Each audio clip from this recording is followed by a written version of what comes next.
አዲስ ህይወትን ለመኖር ስንፈልግ አእምሯችንን መቀየር አለብን ወይ አዲስ ማድረግ አለብን። እሱን ለማድረግም ብዙዎቻችን እንዴት ማድረግ እንዳለብን ይከብደናል ወይም ደግሞ ኖሃው የለንም። ትንንሽ ኤግዛምፕሎችን ልንገራችሁ በየዕለቱ ማድረግ ያለብንን።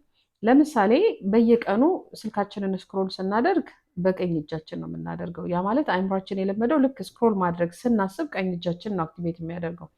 ስለዚህ ሆነ ብለን በግራ እጃችን እኛ ኮንሽስሊ እንደዚህ ስክሮል ብናደርግ አእምሯችን ሌላ ፓተርን መፍጠር ይጀምራል። ሌላው ደግሞ ለምሳሌ ጠዋት ተነስተን በእጃችን በቀኝ እጃችን ነው ጥርሳችንን የምንቦርሸው። እሱን ደግሞ እንተውና ሆነ ብለን በግራ እጃችን መቦረሽ እንለማመዳለን።